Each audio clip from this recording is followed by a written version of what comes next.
अग्निपथ नहीं विनाशपथ कहिए जनाब। अग्निवीर योजना न सिर्फ सेना की क्षमता दक्षता को कम करेगी बल्कि इसके सामाजिक दुष्प्रभाव भी स्वाभाविक ही है जिनके बारे में सरकार ने सोचा नहीं। अग्निपथ योजना को लेकर मेजर जन सेवानिवृत्त यश मौर्य ने कह डाली सच्ची बातें। चलिए जानते हैं क्या क्या बातें बोली है।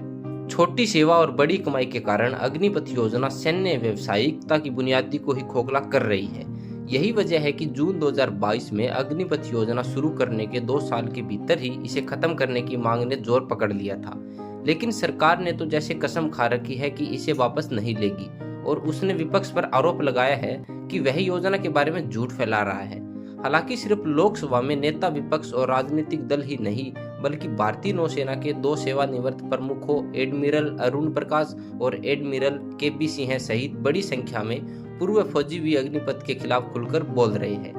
पूर्व सेना प्रमुख जनरल नरवणे की अभी तक जारी न हुई किताब जो सरकार से सुरक्षा मंजूरी का इंतजार कर रही है के अंश इस बात को साबित करते हैं कि इस योजना को तीनों सेना मुख्यालयों से सलाह लिए बिना ही लागू कर दिया गया था। इस योजना को सेना कमांडरों के द्विवार्षिक सम्मेलनों में भी नहीं रखा गया। यह भारतीय सेना के वरिष्ठतम नेतृत्व का ऐसा चर्चा समूह है जिसमें नीति निर्धारण से लेकर किसी भी तरह के सुधार, आधुनिकीकरण और सेना में नई हथियार प्रणालियों को शामिल करने पर विचार विमर्श किया जाता है। सरकार ने पूरी दृढ़ता के साथ दावा किया है कि योजना को लागू करने से पहले हितधारकों और विशेषज्ञों के साथ इसकी बारीकियों पर चर्चा की गई थी। अग्निपथ योजना को लागू करने में शामिल रहे सेवानिवृत्त सेना अधिकारियों ने टीवी पर आकर कहा है कि सेना ने इसे हाथों हाथ लिया है, लेकिन यह दावा हकीकत से कोसों दूर है। ज्यादातर पूर्व सैनिक इस योजना से स्तब्ध है जिसमें 6 महीने की ट्रेनिंग के बाद सेना में 4 साल का निश्चित रोजगार मिलता है।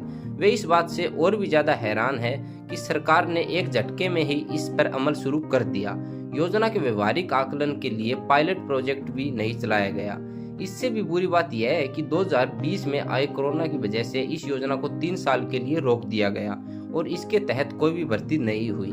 इस योजना के तहत 60,000 की औसत सालाना भर्ती के हिसाब से जिन 1,60,000 से 1,80,000 युवाओं को इस दौरान सेना में शामिल होना चाहिए था वे नहीं हुए। इस योजना ने न केवल ग्रामीण भारत के लाखों युवाओं की आशाओं और आकांक्षाओं को मिट्टी में मिला दिया बल्कि इसने सेना और उसकी इकाइयों पर भी बुरा असर डाला है। एक सैनिक को टैंक, बीएमपी, पैदल सेना का लड़ाकू वाहन, वायु रक्षा और तोप खाने की हथियार प्रणालियों को चलाने में निपुण होने में 7 से 8 साल का समय लगता है। सेना में अत्याधुनिकता को बनाए रखने के लिए तकनीकी प्रशिक्षण काफी अहम होता है जिसे अग्निपथ योजना में नजरअंदाज किया गया है। प्रशिक्षण अवधि में भारी कटौती का सीधा सा मतलब है कि अर्ध प्रशिक्षित अग्निवीरों को सेना की इकाइयों और सीमा पर भेजना।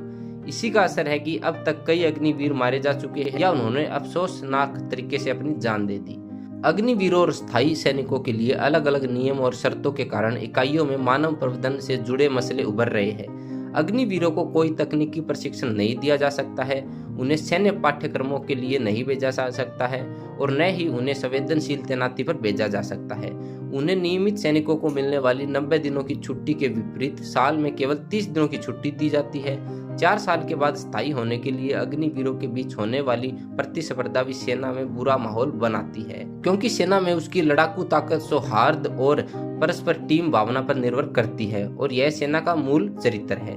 इसके अलावा सामने आ रही जानकारी के मुताबिक बैरकों में अग्निवीरों का जीवन बहुत खुशहाल नहीं है।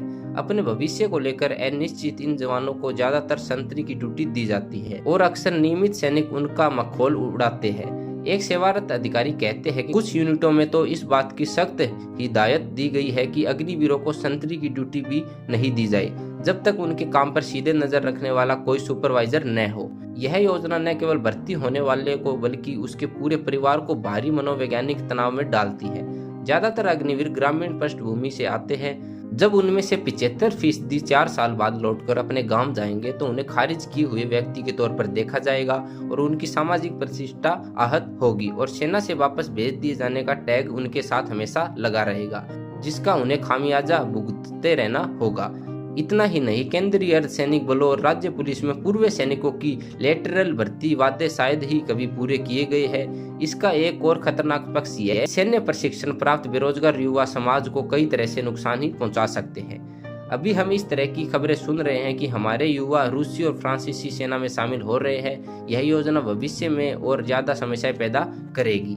असल मुद्दा तो यह है कि क्या यह भर्ती योजना हमारी युद्ध प्रभावशीलता को बेहतर बनाती है और सेनाओं को श्रेष्ठ लोगों को भर्ती करने में मदद करती है? अगर अल्पकालिक भर्ती सेना और देश के लिए वाकई अच्छी है तो अधिकारियों की भर्ती के मामले में भी ऐसी ही योजना क्यों नहीं शुरू की जाती? राज्य पुलिस और केंद्रीय अर्धसैनिक संगठनों में भी ऐसी योजना क्यों नहीं लाई जाती? अग्निवीर योजना शुरू करने की असली वजह रक्षा सेवाओं के बढ़ते वेतन और पेंशन बिल को कम करना बताया जा रहा है। विडंबना यह है कि नौकरशाही, अन्य केंद्रीय सरकारी सेवाओं और सुरक्षा बलों के वेतन और पेंशन के मामले में तो ऐसी ही तत्परता नहीं दिखाई जा रही है। सामान्य तौर पर दिए जाने वाले इस तर्क में दम है कि भविष्य के युद्धों में पैदल सैनिक की तुलना में नई तकनीकी का अधिक उपयोग होगा और इसलिए सेना का आकाम कम हो जाएगा। हालांकि इसके उलट इस तर्क को भी खारिज नहीं किया जा सकता है कि चूंकि भारतीय सेना का काम चीन के साथ जम्मू एवं कश्मीर और उत्तर पूर्व LAC के पहाड़ी इलाकों की सुरक्षा करना है, भारत की पैदल सैनिकों की जरूरत बनी रहेगी। इस योजना पर शुरू से ही मेरी राय एक ही रही है, यह एक विनाशकारी फैसला है और इससे पहले कि और अधिक नुकसान हो इसे खत्म कर दिया जाना चाहिए। टीवी चैनल चर्चाओं में कई पूर्व सैनिक ने ऐसी ही चिंताएं जताई है। भारतीय नौसेना के पूर्व प्रमुख एडमिरल अरुण प्रकाश ने कहा, युवा अग्निवीरों के साथ असमान सलूक और सेना से निकाल दिए जाने के बाद उनका क्या होगा, इस पर काफी चिंता जताई जा रही है। यह सही भी है, लेकिन क्या इस बात की किसी को फिक्र है कि लड़ाकू यूनिटों को वैसे रंगरूटों को अपनाने के लिए मजबूर किया जा रहा है जिनके पास जरूरी प्रशिक्षण नहीं है और उन्हें केवल संतरी के तौर पर तैनात किया जा सकता है? नौसेना के एक अन्य पूर्व प्रमुख एडमिरल KP सिंह हैं, जो इस योजना के शुरू होने से बहुमुश्किल 7 महीने पहले ही सेवानिवृत्त हुए थे। कहते हैं, जिन्हें भी राष्ट्रीय सुरक्षा की समझ है उन्हें अच्छी तरह पता है कि यह योजना युद्ध प्रभावशीलता को कम कर देगी। मैं बड़ी संख्या में युवाओं से मिलता जुलता रहता हूँ और मेरा अपने गांव से रिश्ता भी कभी नहीं टूटा। मैं शहीदों के कई परिवारों को जानता हूं और उनके बूढ़े माता पिता को हर महीने मिलने वाली मासिक पेंशन कितनी प्यारी है, यह बात वे अपने जवान बेटों को खोने के बहुत समय बाद भी जानते हैं। हर महीने वे उन शहीदों को याद करते हैं और कृतज्ञता पूर्वक स्वीकार करते हैं कि राष्ट्र उनके बच्चों के बलिदान को नहीं भूला है। भारतीयों के लिए सशस्त्र बलों में सेवा करना पीढ़ियों से यही मायने रखता है।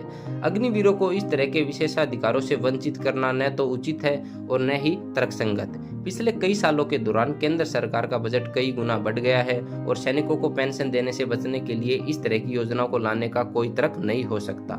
जब सरकार के पास अपने प्रचार के लिए पैसे की कोई कमी नहीं है, मुझे लगता है कि इस योजना को वापस ले लिया जाना चाहिए और इसे एक टेस्ट केस के तौर पर देखा जाना चाहिए। पुरानी भर्ती प्रक्रिया को बहाल करने के मामले को अहंकार का विषय नहीं बनाया जाना चाहिए, क्योंकि इसका सबसे बड़ा नुकसान तो रक्षा बलों में काम करने वालों की गरिमा को हुआ है। इस योजना ने एक झटके में सेना में काम करने को राज्य पुलिस और अर्धसैनिक बलों के भी नीचे ला खड़ा किया है।